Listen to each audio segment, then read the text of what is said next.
వాడుకుంటున్నాడు. తమిళ link వాడుకుంటున్నాడు.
కింద పెట్టుకుందాం madam, back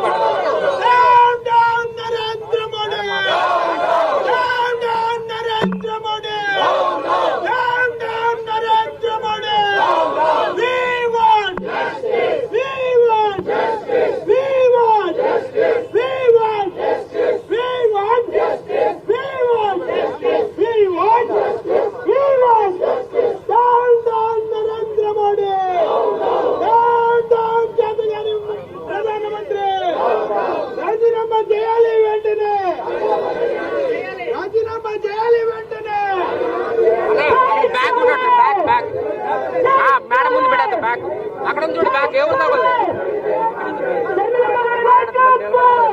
అన్నా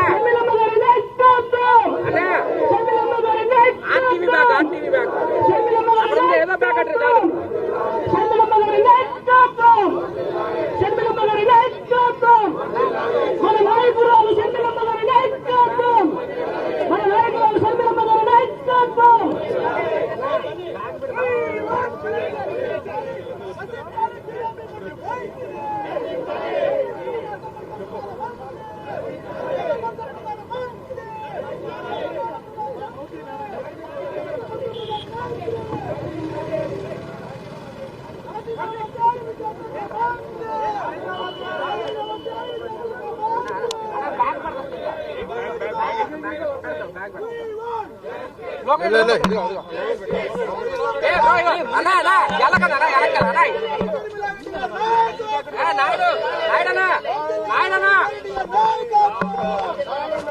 లైవ్ లో ఉందన్నా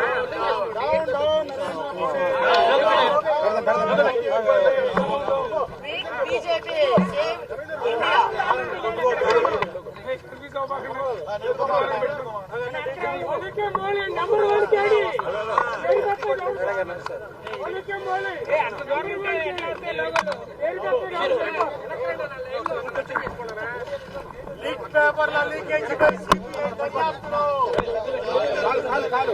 పేపర్ల లీకేజ్ పై సిబిఐ దర్యాప్తులో పేపర్ల లీకేజ్ పై సిబిఐ దర్యాప్తులో పేపర్ల లీకేజ్ పై సిబిఐ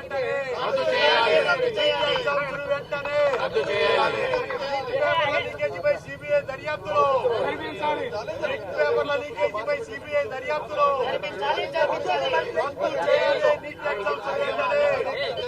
రద్దు చేయాలి.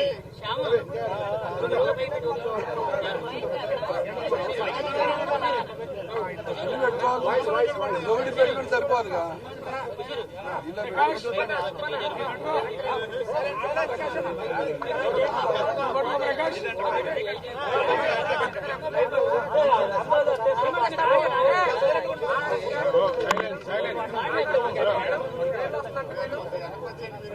ముందు జరపండి, ఆడియో రాదు.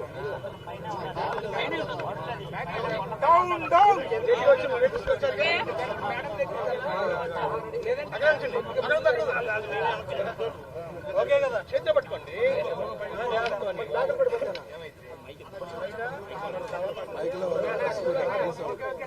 Okay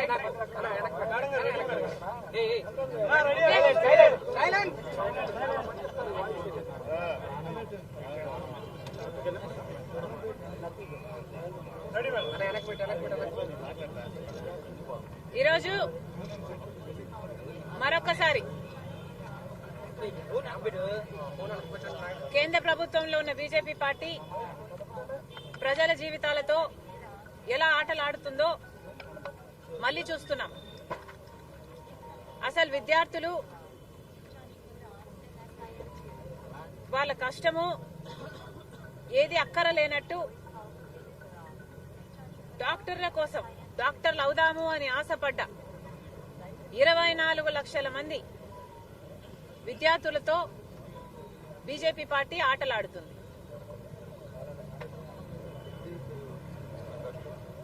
NTA national testing agency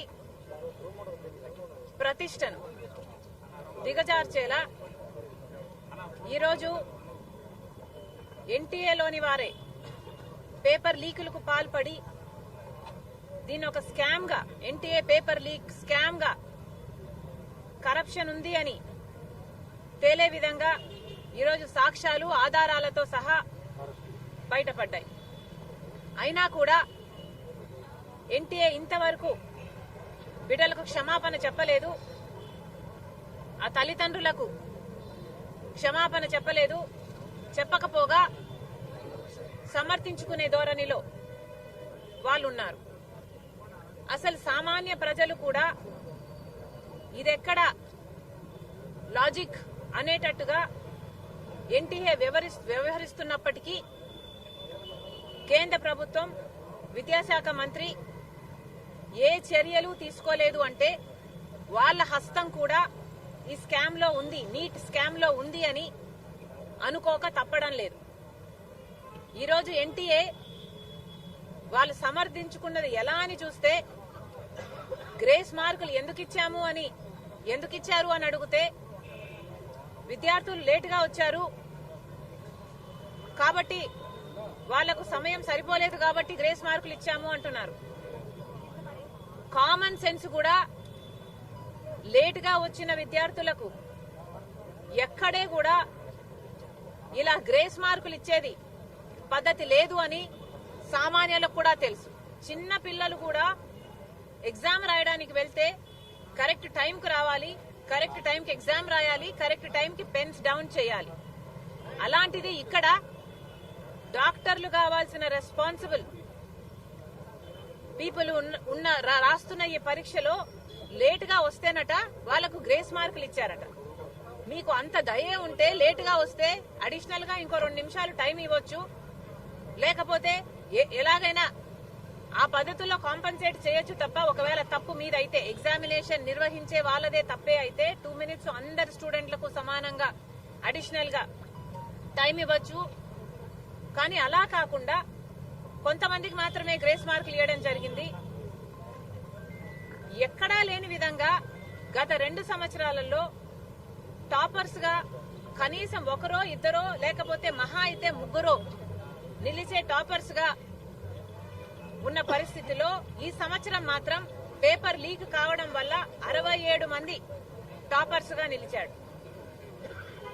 మరి కనీసం ఇద్దరో ముగ్గురో కూడా టాపర్స్ గా కాలేని వాళ్ళు ఈసారి 67 మంది ఎలా టాపర్స్ గా నిలిచారు?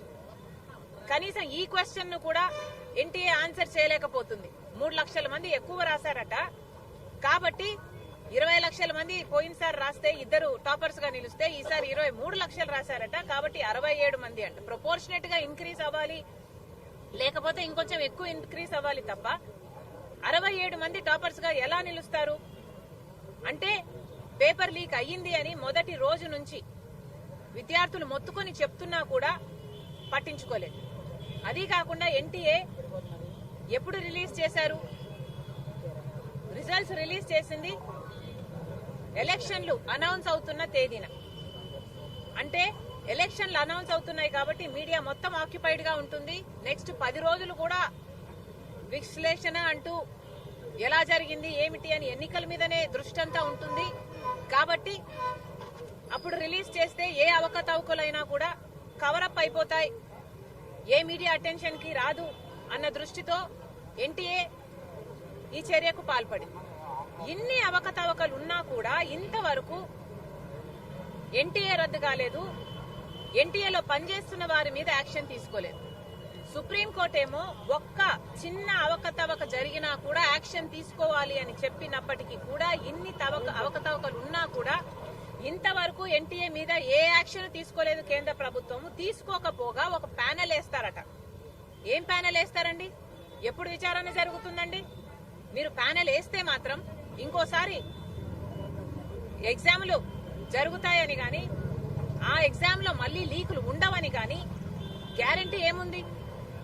ఒక సీరియస్ ఎంక్వైరీ జరగాలి, సిబిఐతో ఎంక్వైరీ జరగాలి అన్న ఇంగితం కనీసం కేంద్ర ప్రభుత్వానికి గాని ఆ మంత్రికి గాని ఇంతవరకు కలగలేదు అంటే ఎందుకు అని అడుగుతున్నాం. మీరు అధికారంలో ఉన్న రాష్ట్రాలలో ఈ అవకతవకలు జరిగాయి. బీహార్లో, హర్యానాలో, రాజస్థాన్లో, మధ్యప్రదేశ్లో మీ పట్టు ఉన్న ప్రాంతాలలో, మీ పట్టే ఎక్కువ ఉన్న ప్రాంతాలలో జరిగినప్పటికీ కూడా మీరు ఏమీ మాట్లాడడం లేదు అంటే మీ వైఫల్యాన్ని మీరు ఒప్పుకుంటున్నట్టు కాదా? ఇక మంత్రి ఎవరు? ధర్మేందర్ ప్రధాన్ అంట. ఈయనైతే అసలు ఈయన ఫేస్బుక్ కానీ ఈయన సోషల్ మీడియా ఈయన ప్లాట్ఫామ్స్ చూస్తే మొత్తం మోడీ జపమే. అంటే మోడీ జపం చేయడానికి మాత్రమే ఈయన మంత్రి పదవి ఉంది. ఇంతవరకు నీటి గురించి ఒక ట్వీట్ కూడా లేదు. మేము ఇది చేస్తామని గాని ఓ భరోసా ఇస్తున్నట్టు గాని ఆ తల్లిదండ్రులకు గాని ఆ బిడ్డలకు గాని ఏ భరోసా ఇంతవరకు ఇవ్వలేదు. మరి ఇలాంటి వాడే మంత్రిగా కొనసాగాలనా? బీజేపీ పార్టీ సమాధానం చెప్పాలి, మోడీ గారు సమాధానం చెప్పాలి. బిడ్డల జీవితాలతో ఇంతగా చెలగాటమాడుతున్నాడు మోడీ గారు, బీజేపీ పార్టీ. అయినా కూడా ఇంతవరకు చంద్రబాబు గారైనా జగన్మోహన్ రెడ్డి గారైనా ఇంతవరకు స్పందించలేదు. మరొక్కసారి వీళ్ళిద్దరూ కూడా బీజేపీ పార్టీకి తొత్తు పార్టీలే, పొత్తులు పెట్టుకున్న పార్టీలే అని వీళ్లే నిరూపించుకుంటున్నారు. 24 లక్షల మంది బిడ్డల జీవితాలతో చెలగాటమాడుతుంటే ఇద్దరిలో ఎందుకు ఒక్కరైనా స్పందించడం లేదు? స్పెషల్ స్టేటస్ విషయంలో కూడా ఇదే జరిగింది. మన రాష్ట్రానికి రావాల్సిన అన్ని హామీలు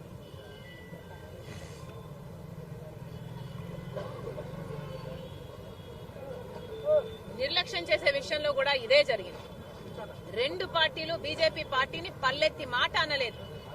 గత 10 సంవత్సరాలుగా అధికారంలో ఎవరున్నా బీజేపీ పార్టీలకు తొత్తులుగా వ్యవహరించారు. బహిరంగంగానో రహస్యంగానో పొత్తులు పెట్టుకున్నారు.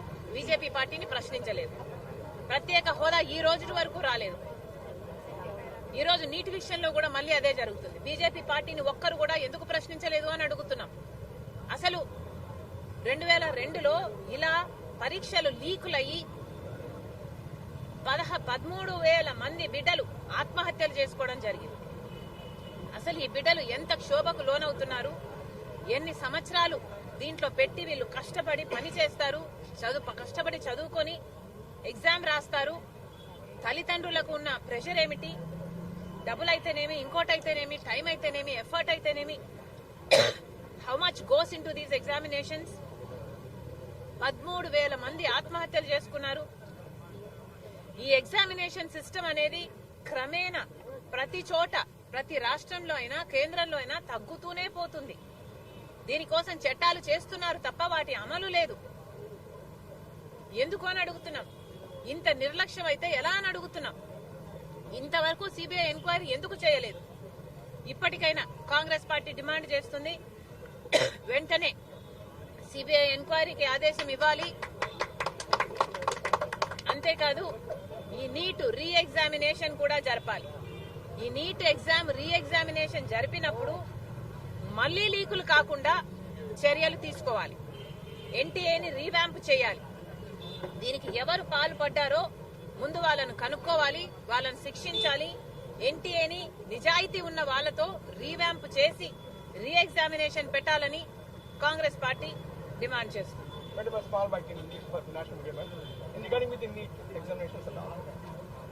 So we've seen a lot of malpractices in the NEET exam, in terms of valuation of the exams, in terms of paper leaks, in terms of misuse of power. We have seen corruption rampant in the NEET exams. While the scam is so big and involves 24 lakhs of students' lives, the BJP government is doing nothing about it. And this is atrocious. In 2002, 13,000 students killed themselves because they were people who were victims of paper leaks. What does the government have to say to the parents and the students who have written the NEET exam? We demand that the Minister for Education resign immediately because he has no empathy for the students at all. We also demand that a CBI inquiry be conducted into this and a re-examination of the NEET takes place as soon as possible. Revamping the NTA because there is corruption inside of NTA itself. SFL leaders are demanding for the abrogation of NTA, madam, National Testing Agency. I do not believe in abolishing the whole testing agency, but I do believe in revamping the NTA by removing those involved in the corruption. Thank you. Zindabad Congress party వర్ధిల్లాలి షర్మిలమ్మ గారి నాయకత్వం వర్ధిల్లాలి షర్మిలమ్మ గారి నాయకత్వం జిందాబాద్ Congress party వర్ధిల్లాలి why Sharmila Reddy గారి నాయకత్వం వర్ధిల్లాలి